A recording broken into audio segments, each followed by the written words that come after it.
হজ বিষয়ে আমরা আলোচনা করতেছিলাম।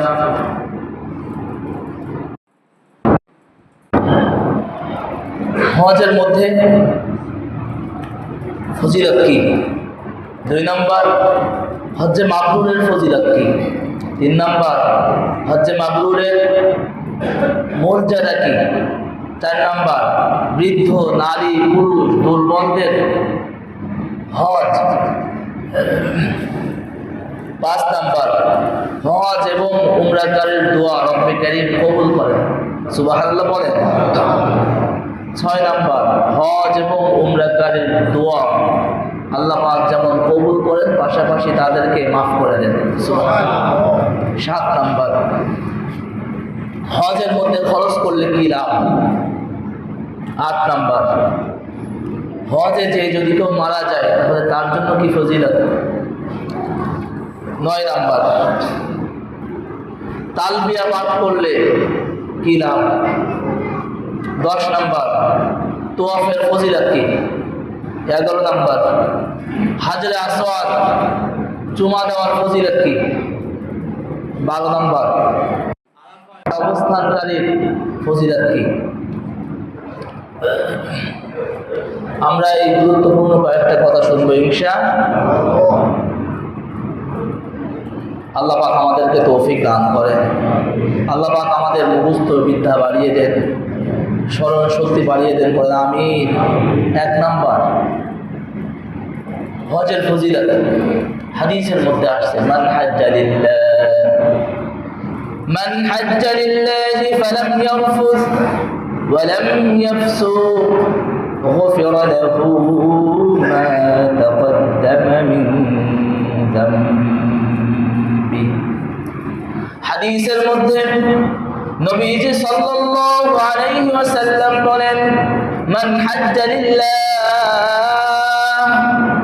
যে ব্যক্তি এক আল্লাহকে রাজি এবং খুশির জন্য হজ করলো, ফালাম ইয়ারফুস ওয়ালাম ইয়াফসুক, হজের মধ্যে কোনো প্রকার গুনাহ করে নাই, কোনো প্রকার অশ্লীল গীবত শিকায়ত করে নাই, গুফিরা লাহু মা তাকদ্দামা মিন যামবি, আল্লাহ পাক তার জীবনের সব গুনাহ খাতাকে ক্ষমা করে দেয়, সুবহানাল্লাহ বলেন। তো গুনাহ মাফ যদি আমরা করাইতে চাই, যাদের উপর হজ ফরজ হয়ে আছে, যাদের উপর হজ ফরজ আছে, আমরা নিয়ত করি আল্লাহ পাকের পক্ষ থেকে আমরা ক্ষমাপ্রাপ্ত বান্দা বান্দি যদি হতে চাই, যাদের উপর হজ ফরজ হয়ে আছে হজ করা লাগবে কি লাগবে না? আল্লাহ পাক আমাদেরকে তৌফিক দান করেন। 2 নম্বর, হজ্জে মাবরুরের ফজিলত।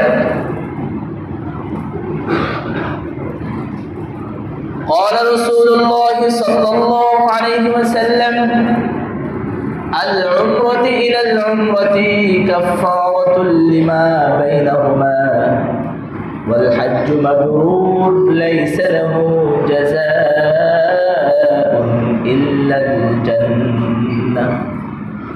2 নম্বর, হজ্জে মাবরুরের ফজিলত হলো নবীজি সাল্লাল্লাহু আলাইহি ওয়াসাল্লাম বলেন, আল উমরাতু ইলা আল উমরাতি কাফফারাতুন লিমা বাইনাহুমা, এক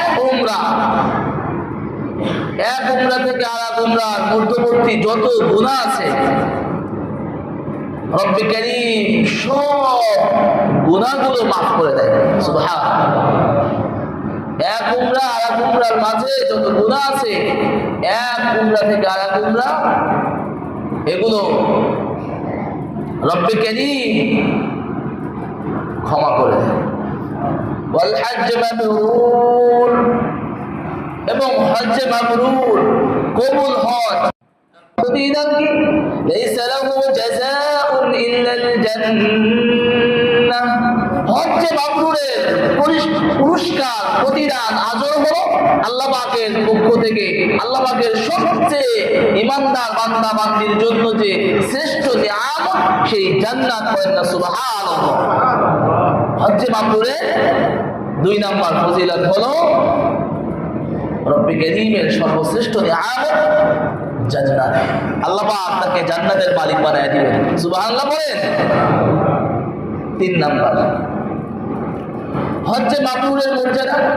নবী সাল্লাল্লাহু আলাইহি ওয়াসাল্লাম মুসনাদ আহমদ 19010 নম্বর হাদিসের মধ্যে বলেন যে হজ্জে মাবরুরের মর্যাদা হলো পূর্ব পশ্চিম যত ব্যবধান হজ্জে মাবরুরের ততটাই ব্যবধান করেন না, সুবহানাল্লাহ। আল্লাহ পাক তার মর্যাদা অনেক অনেক বাড়িয়ে দিবেন, সুবহানাল্লাহ ওয়া বিহামদিহি। 4 নাম্বার বৃদ্ধ, নারী, পুরুষ, দুর্বল তাদের জন্য শ্রেষ্ঠ জিহাদ হলো হজ্জে মাবরুর। আম্মা জান আয়েশা রাদিয়াল্লাহু তাআলা আনহা থেকে বর্ণিত হাদিস,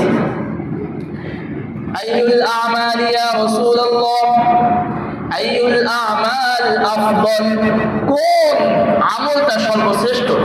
নবীজি সাল্লাল্লাহু আলাইহি ওয়াসাল্লাম বললেন, আল ঈমান বিল্লাহি ওয়া রাসূলিহি, আল্লাহ এবং তার রাসূলের উপর ঈমান আনয়ন করা। আল জিহাদ ফি সাবিলিল্লাহ, 2 নাম্বার হলো আল্লাহর দ্বীন বিজয়ের জন্য আল্লাহর জমিনে যুদ্ধ সংগ্রাম করা।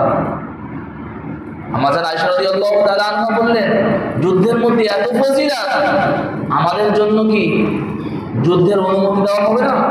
আমরা কি যুদ্ধ করতে পারবো না? নবীজি সাল্লাল্লাহু আলাইহি ওয়াসাল্লাম বললেন, না, তোমাদের জন্য যুদ্ধ করতে হবে না,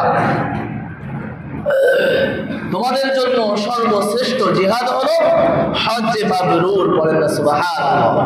যারা দুর্বল, যুদ্ধ করতে পারবে না, যারা নারী, বৃদ্ধ, তাদের জন্য সর্বশ্রেষ্ঠ সংগ্রাম জিহাদ হলো হজ্জে মাবরুর। বলেন না সুবহানাল্লাহ। অনেকেই বলে বুড়া হয়ে গিয়েছে, এখন হজে যে কি লাভ? না, দুর্বল হয়ে গিয়েছে, বয়স হয়ে গিয়েছে, এই জন্য কি হজ করবে না? হজকারীকে রব্বি কারীম সর্বশ্রেষ্ঠ যে পুরস্কার দিবেন, সেই পুরস্কারটি হলো আল্লাহ পাকের সর্বশ্রেষ্ঠ ঈমানদারদের জন্য যে নিয়ামত, সেই জান্নাত দিবেন। সুবহানাল্লাহ। হাদিসের মধ্যে আসছে 5 নাম্বার, হজ এবং উমরাকারীর দোয়া রব্বি কারীম কবুল করেন। সুবহানাল্লাহ। আল হুজ্জাজু ওয়াল মু'তামিরুন ওয়াফদুল্লাহি ইন দাআহুম আজাবাহুম ওয়া ইন ইস্তাগফিরু। নবী সাল্লাল্লাহু আলাইহি ওয়াসাল্লাম বলেন, হজ এবং উমরাকারী রব্বি কারীমের কাছে যখনই দোয়া করে, রব্বি কারীমের কাছে যেটা চায়, যখনই সে চায় হাত পাতে, রব্বি কারীম সঙ্গে সঙ্গে তার চাওয়া পাওয়াকে কবুল করেন। সুবহানাল্লাহ। আল্লাহ পাক ওয়া আনিস্তাগফিরুহু, এবং তার জীবনের সব গুনাহ খাতাকে রব্বি কারীম ক্ষমা করে দেয়। সুবহানাল্লাহ। 7 নাম্বার, হজের মধ্যে খরচ করলে কি লাভ? আম্মা জান আয়েশা রাদিয়াল্লাহু তাআলা আনহা উমরা করতেছে, হজের সফরের মধ্যে আছে। নবীজি সাল্লাল্লাহু আলাইহি ওয়াসাল্লাম আম্মা জান আয়েশা রাদিয়াল্লাহু তাআলা আনহাকে উদ্দেশ্য করে বলেন, ইন্না লাকি মিনাল আজরি আলা কদরি নসবিকি। নবীজি সাল্লাল্লাহু আলাইহি ওয়াসাল্লাম বলেন, আয়েশা শোনো, হজের মধ্যে তুমি যত কষ্ট করতেছো, যত সম্পদ তুমি ব্যয় করতেছো, রব্বি কারীম এই প্রত্যেকটা কষ্ট, প্রত্যেকটা পয়সা যে তুমি খরচ করতেছো, এর প্রতিদান পুরস্কার তোমাকে দেওয়া হবে। বলেন না সুবহানাল্লাহ। তুমি যে কষ্ট করতেছো, এই কষ্টের পুরস্কার তোমাকে দেওয়া হবে, এবং তুমি যে পয়সা খরচ করতেছো, এই সম্পদ ব্যয় করতেছো, এই সম্পদের প্রত্যেকটা পয়সার পূর্ণ প্রতিদান আজর তোমাকে দেওয়া হবে। বলেন না সুবহানাল্লাহ। 8 নাম্বার, হজে যে মারা গেলে কি হবে? নবী সাল্লাল্লাহু আলাইহি ওয়াসাল্লামের একজন সাহাবী তিনি হজের সফরে বাহনের উপর থেকে কিভাবে যেন পড়ে গিয়েছে, পড়ে তার এই ঘাড়ের উপর আঘাত লাগছে। বুখারীর বর্ণনা 1266 নম্বর হাদিসের মধ্যে আসছে যে কিভাবে পড়লো, পড়েই সে জায়গায় ইন্তেকাল করলো।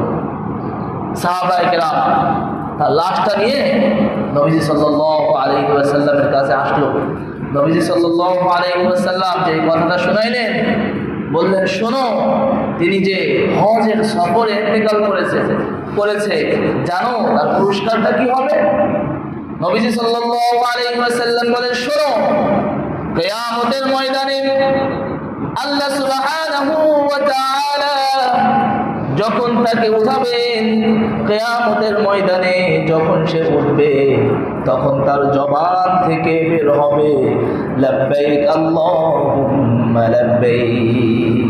লাব্বাইক বলেন, লাব্বাইক আল্লাহুম্মা লাব্বাইক, লাব্বাইক লা শারীকা লাক লাব্বাইক, ইন্নাল হামদা ওয়ান নি'মাতাকা লাকা ওয়াল মুলক লা শারীকা লাক লাব্বাইক আল্লাহুম্মা লাব্বাইক।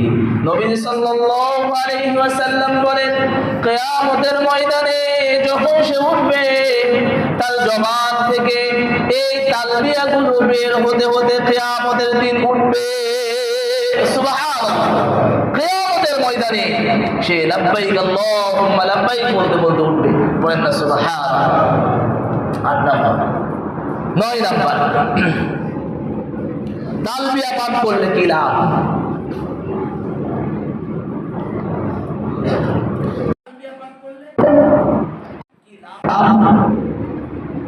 নবীজি সাল্লাল্লাহু আলাইহি ওয়াসাল্লাম বলেন, عن أبي بكر الصديق رضي الله تعالى عنه قال أي الحج أفضل يا رسول الله। নবীজি সাল্লাল্লাহু আলাইহি ওয়াসাল্লামকে প্রশ্ন করলেন, আবু বকর রাদিয়াল্লাহু তাআলা আনহু জিজ্ঞেস করলেন, ইয়া রাসূলুল্লাহ, সর্বশ্রেষ্ঠ হজ কোনটা? নবীজি সাল্লাল্লাহু আলাইহি ওয়াসাল্লাম অতি সংক্ষেপে 2টা কথা বললেন। মাত্র সংক্ষেপে 2টা শব্দ দিয়ে উত্তর দিলেন যে, আবু বকর, তুমি শোনো, তুমি জানতে চাও সবচেয়ে শ্রেষ্ঠ হজ কোনটা? শোনো শোনো, আল হাজ্জু ওয়াল আজ্জু, আল আজ্জু ওয়াস সাজ্জু। আল আজ্জু হলো, নবীজি সাল্লাল্লাহু আলাইহি ওয়াসাল্লাম বলেন, আল আজ্জু অর্থ হলো যে হজের মধ্যে অধিক পরিমাণ তালবিয়া পাঠ করা হয়। বলেন না সুবহানাল্লাহ। তাহলে হজের মধ্যে খুব বেশি থেকে বেশি পরিমাণ তালবিয়া পাঠ করা। এই জন্য দেখবেন হাজী সাহেবরা রাস্তায় চলে, একটা সুরে সুরে সুন্দরভাবে সব সময় তার জবান থেকে বের হতে থাকে, লাব্বাইক আল্লাহুম্মা লাব্বাইক, লাব্বাইক লা শারীকা লাক লাব্বাইক, ইন্নাল হামদা ওয়ান নি'মাতা লাকা ওয়াল মুলক লা শারীকা লাক, লাব্বাইক আল্লাহুম্মা লাব্বাইক, লাব্বাইক লা শারীকা লাক লাব্বাইক। এই যে অধিক পরিমাণে যে হজের মধ্যে তালবিয়া পাঠ করা হয়, সেই হজ রব্বে কারীমের কাছে শ্রেষ্ঠ। করেন না সুবহানাল্লাহ। 1 নাম্বার। 2 নাম্বার, ওয়াস সাজ্জু। নবীজি সাল্লাল্লাহু আলাইহি ওয়াসাল্লাম বলেন, আবু বকর শোনো, যে হজের মধ্যে অধিক পরিমাণ তালবিয়া পাঠ করা হয় সেই হজ শ্রেষ্ঠ। 2 নাম্বার, যে হজের মধ্যে কুরবানি করা হয় ওই হজ হলো সর্বশ্রেষ্ঠ। সুবহানাল্লাহ। তাহলে হজে যেই হজে যে কুরবানি করা হয়, অর্থাৎ বড় হজ, আল্লাহ পাক আমাদের সকলকে হজ করার তৌফিক দান করে। আমরা কারা কারা হজ করবো ইনশাআল্লাহ? আমরা সবাই হজ করতে চাই কি চাই না? মুসলমান সকলের মধ্যেই তো এই আশা আছে যে হজ করবো। আল্লাহ যেন আমাদের সকলকে হজ করার তৌফিক দান করেন। হজ না করা পর্যন্ত আল্লাহ পাক যেন আমাদের কারোর নিকট মালাকুল মউতকে না পাঠায়। পড়েন আমিন। আরো চিৎকার দিয়ে পড়েন আমিন। 10 নাম্বার, তোয়াফের কি ফজিলত। হজের মধ্যে যে তোয়াফ করা হয়, এই তোয়াফ করলে কি লাভ? হাদিসের মধ্যে আসছে من طاف بالبيت وصلى ركعتين وقال سبحان الله والحمد لله ولا إله إلا الله والله أكبر ولا حول ولا قوة إلا بالله كان كعتق رقبة أو كما قال عليه الصلاة والسلام।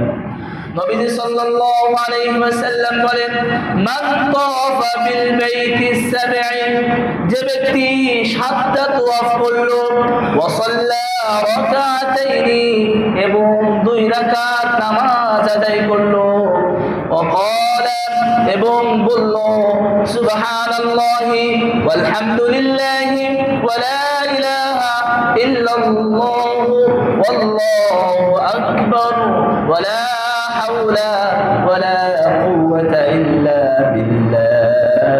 নবীজি সাল্লাল্লাহু আলাইহি ওয়াসাল্লাম বলেন, কানা কাইতকি রাকাবাতিন, তার আমলনামায় একটা গোলাম আযাদ করার সমপরিমাণ সওয়াব দান করা হয়। বলেন না সুবহানাল্লাহ। সবাই বলেন সুবহানাল্লাহ। একটা গোলাম আযাদ করলে যে সওয়াব হয়, আল্লাহ পাক তার আমলনামায় সেই সওয়াব দান করেন। শুধু তাই নয়, তাওয়াফের সময় বান্দা বান্দি যতগুলো কদম ফেলায়, প্রত্যেকটা কদমের বিনিময়ে রব্বে কারীম 10টি নেকি তার আমলনামায় দান করেন। পড়েন না সুবহানাল্লাহ। এবং 10টা গুনাহ মাফ করে দেয়, এবং তার 10 গুণ তার মর্যাদাকে বাড়িয়ে দেয়। পড়েন না সুবহানাল্লাহ। 11 নাম্বার, হাজরে আসওয়াদ স্পর্শ করা বা চুমা দেওয়ার কি ফজিলত।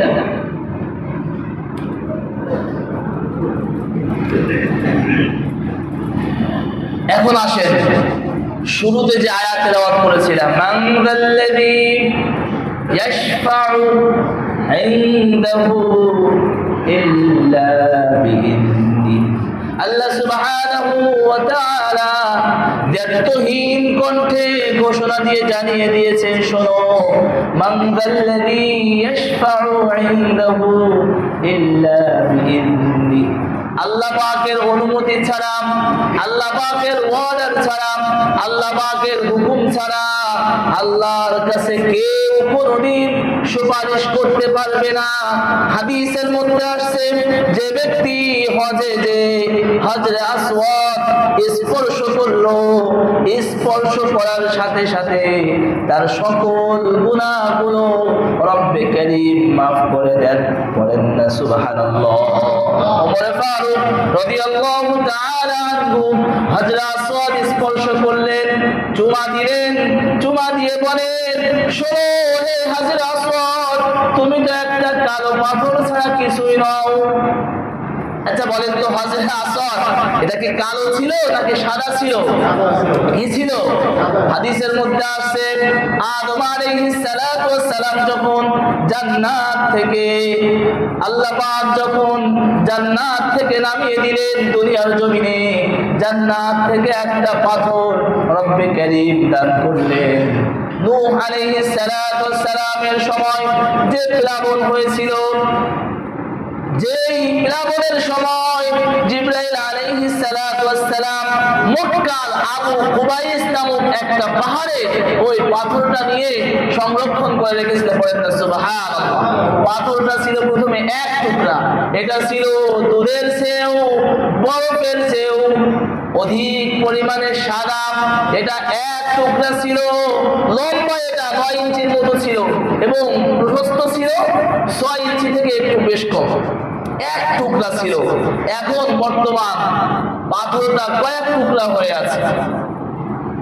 ইব্রাহিম আলাইহিস সালাতু ওয়াস সালাম, ইসমাঈল আলাইহিস সালাতু ওয়াস সালাম বাপ বেটা মিলে যখন আবার কাবাকে পুনর্নির্মাণ করলেন, জিবরাইল আলাইহিস সালাতু ওয়াস সালাম ওই সংরক্ষণ করা জান্নাতি পাথরটা এনে কাবার দক্ষিণ পশ্চিম কর্নারে এটাকে আবার বাপ বেটা মিলে এটাকে সেট করে দিলেন। এরপর নবীজি সাল্লাল্লাহু আলাইহি ওয়াসাল্লামের নবুয়ত প্রাপ্তির আগে পাহাড়ের থেকে বৃষ্টির ঢল, বৃষ্টির পানির স্রোতের ধাক্কা যখন কাবার দেওয়ালের উপর আছড়ে পড়লো, কুরাইশ বংশের নেতা দেখলো যে এভাবেই যদি বৃষ্টির পানি ধাক্কা দিতে থাকে, এখন তো কাবা দুর্বল হয়ে গিয়েছে, যে কোনো মুহূর্তে কাবা আবার ভেঙে যেতে পারে। এই জন্য তারা সিদ্ধান্ত নিল, আমরা কাবাকে আবার মজবুত ভাবে, এটাকে শক্তভাবে আমরা আবার পুনর্নির্মাণ করব। তারা সিদ্ধান্ত নিল, তারা এভাবে প্রকাশ করে দিল, স্লোগান দিয়ে দিল, জানিয়ে দিল, এলান করলো, শোনো, কাবা আবার নির্মাণ হবে, তোমরা যারা এই কাবা নির্মাণে অংশগ্রহণ করতে চাও, শরীক হতে চাও, তোমরা তোমাদের যে সম্পদ আছে, পয়সা আছে, হালাল যে পয়সাটা আছে, অবশ্যই তোমরা এই টাকাটা এই কাবা নির্মাণে আমরা খরচ করতে চাই। খবরদার এখানে কেউ যেন হারাম কোন সম্পদ দিবে না, আমরা হারাম টাকা দিয়ে এই বাইতুল্লাহকে নির্মাণ করতে চাই না। সুবহানাল্লাহ বলেন। আজ সেই কাবার মুশরিকরাও, কাবার সেই কাফেররাও কাবা ঘর নির্মাণ করেছিল। আজ আমরা লক্ষ্য করতেছি পৃথিবীর বিভিন্ন দেশে, বিভিন্ন অঞ্চলে মুসলমানদের উপর আক্রমণ করতেছে।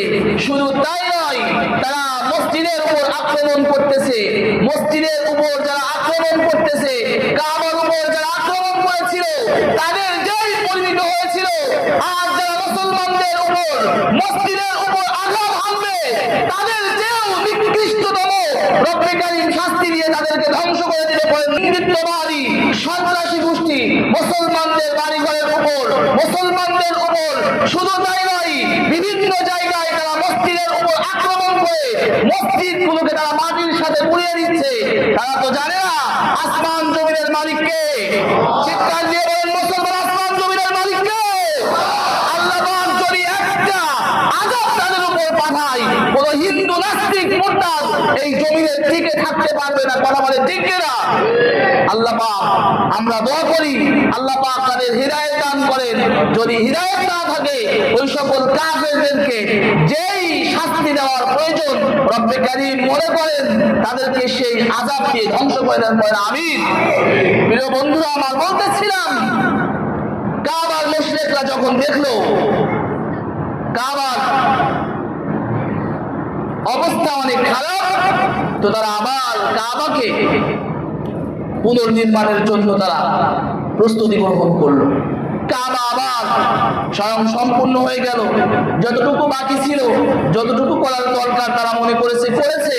করার পর এখন তাদের মধ্যে দ্বন্দ্ব লেগে গিয়েছে। কি নিয়ে দ্বন্দ্ব রাখছে? এই যে কালো পাথর, এই বরকতময় কাজ কোন গোত্রের নেতা এটা করবে? কুরাইশ বংশের নেতারা বললো আমরা করব, আর এক গোত্রের নেতারা বললো আমরা করব, আর এক গোত্রের লোক বললো এত বরকতময় কাজে আমরা অংশগ্রহণ করব, এই বরকত আমরাই হাসিল করব, এই বরকতময় কাজে আর কাউকে আমরা শরীক হতে দিব না। এইভাবেই তাদের মধ্যে একটা দ্বন্দ্ব সৃষ্টি হলো। সিদ্ধান্ত হলো আগামীকাল সকালে এই হেরেমের যে প্রধান গেট দিয়ে যে প্রবেশ করবে, সেই সিদ্ধান্ত নিবে, সেই এই পাথরটা লাগবে। ঠিক পরদিন ভোর সকালবেলা জনাবে মুহাম্মদুর রাসূল সাল্লাল্লাহু আলাইহি ওয়াসাল্লাম সর্বপ্রথম প্রধান গেট দিয়ে হেরেম শরীফে প্রবেশ করেছেন। বলেন আল্লাহু আকবার। সবাই খুশি। নবীজি সাল্লাল্লাহু আলাইহি ওয়াসাল্লাম আসলো, জিজ্ঞেস করলো, সব কিছু জানলো, শুনলো, বুঝলো। আল্লাহ পাক নবীকে অনেক জ্ঞান দিয়েছিলেন, প্রজ্ঞা দান করেছিলেন, অনেক হিকমত দিয়েছিলেন, বোঝাপড়ার মতো একটা শক্তি দিয়েছিলেন। নবী সাল্লাল্লাহু আলাইহি ওয়াসাল্লাম নেতাদের উদ্দেশ্যে করে বললেন, একটা কালো কাপড় নিয়ে আসো। একটা কালো কাপড় আনা হলো। নেতাদেরকে বললেন, তোমরা কালো কাপড়ের চতুর্দিক থেকে এক একজন করে ধরো। সব গোত্রের লোকেরা কাপড়ের চতুর্দিকে তারা পিস্টন করে ধরলো।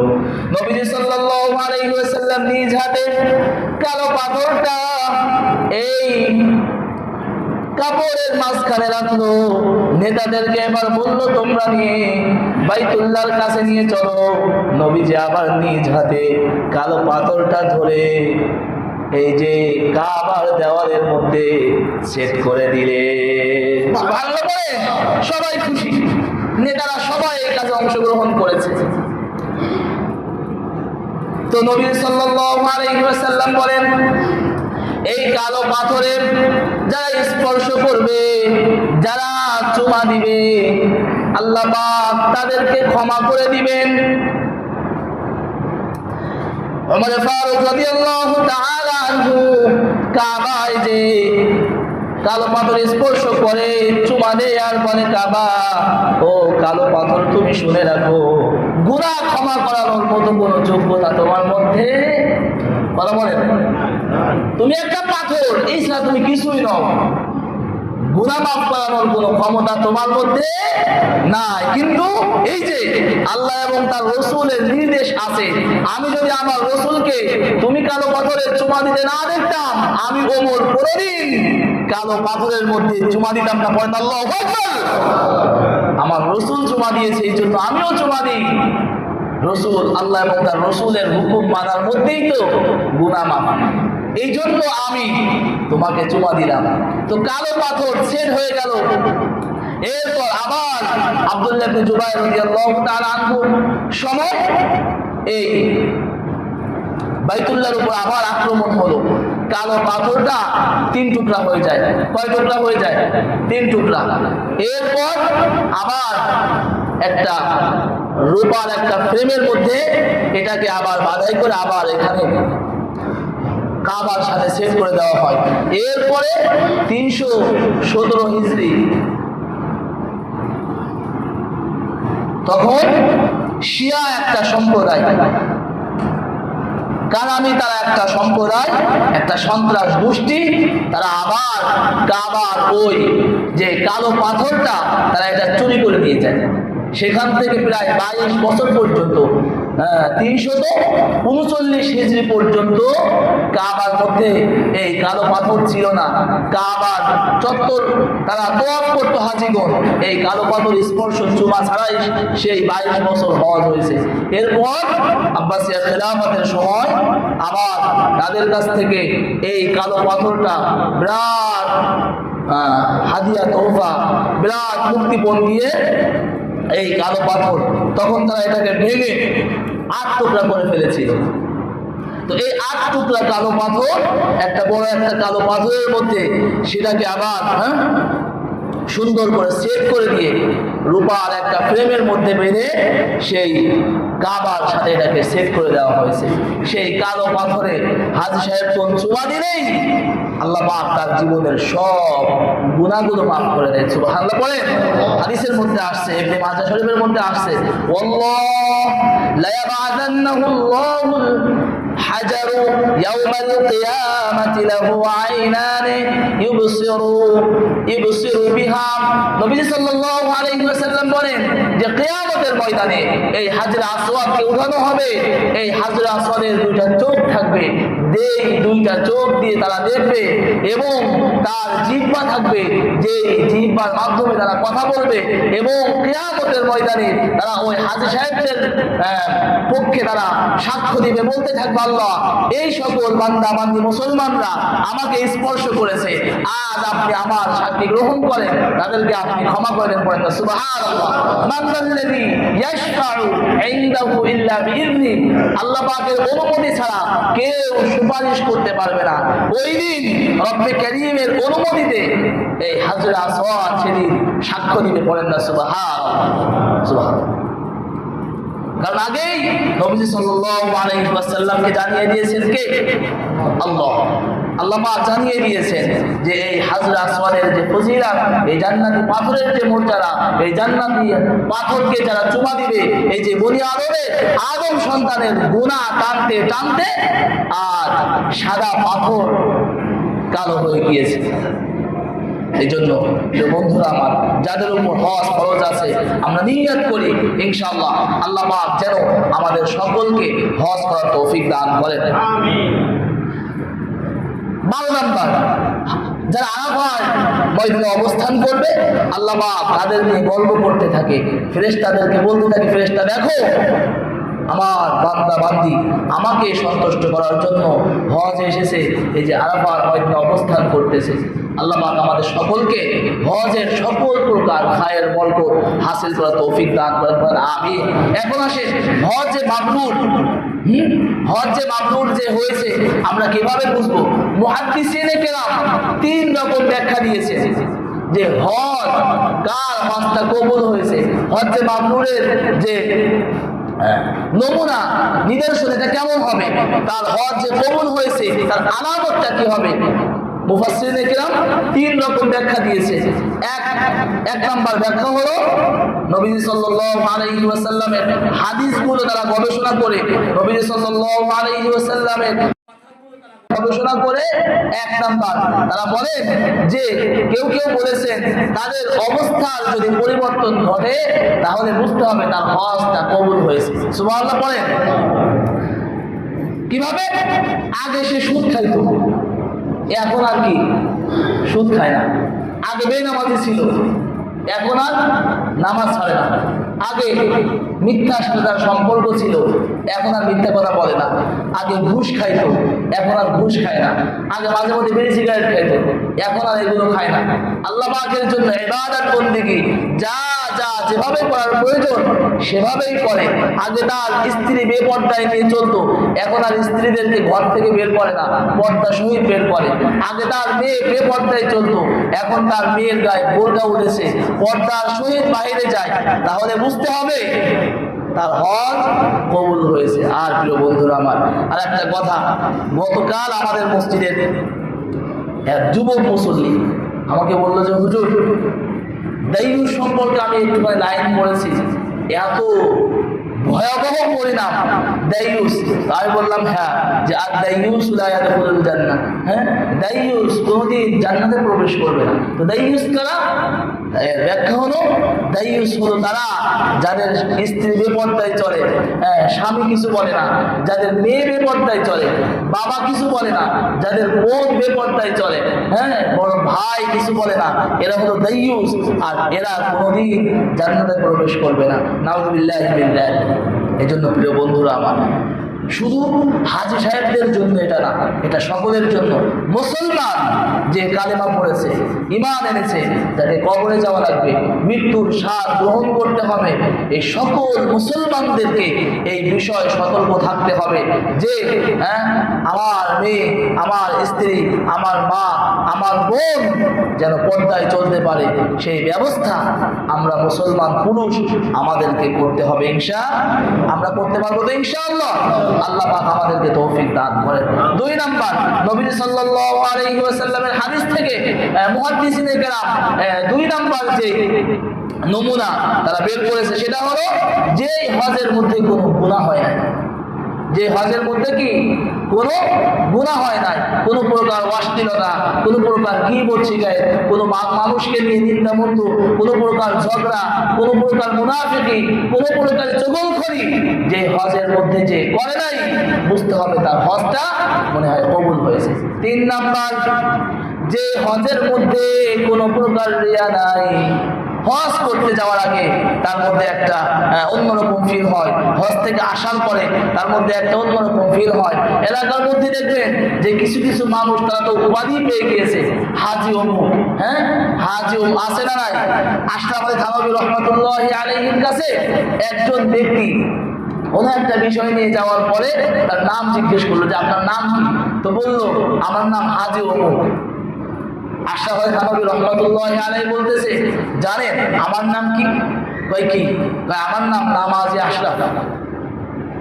আমার নাম কি? নামাজে আশরাফ। বলে আপনি জীবনে একবার হজ করে আপনার নামের শুরুতে আপনি হাজি লাগাইছেন, তো আমি তো প্রতিদিন 5 ওয়াক্ত নামাজ আদায় করি, আমার জীবনে যত বেশি নামাজ আছে, তো আজ থেকে আমি নামাজে আশরাফ। একবার হজ করে যদি আপনি হাজি মুখ হয়ে যান, তাহলে আমি এতবার নামাজ পড়ে আমি কেউ নামাজে আশরাফ হতে পারবো না। এই জন্য মুফাসসিরিনে কেরাম বলেন যে হজের মধ্যে কোনো প্রকার রিয়া নাই, লোক দেখানো উদ্দেশ্য, নাম কামানো উদ্দেশ্য নাই। বুঝতে হবে তার হজটা কবুল হয়েছে। আল্লাহ পাক আমাদের সকলকে রিয়া মুক্ত, গুনাহ মুক্ত হজ করার তৌফিক দান করেন, আমিন। আল্লাহ পাক আমাদের প্রত্যেককে যে কথাগুলো আমরা শুনলাম বললাম, আমি সহ সকলকে আমল করার তৌফিক দান করেন, আমিন। ওয়া আখিরু দাওয়ানা আলহামদুলিল্লাহি রাব্বিল আলামিন। আসসালামু আলাইকুম ওয়া রাহমাতুল্লাহি ওয়া বারাকাতুহু।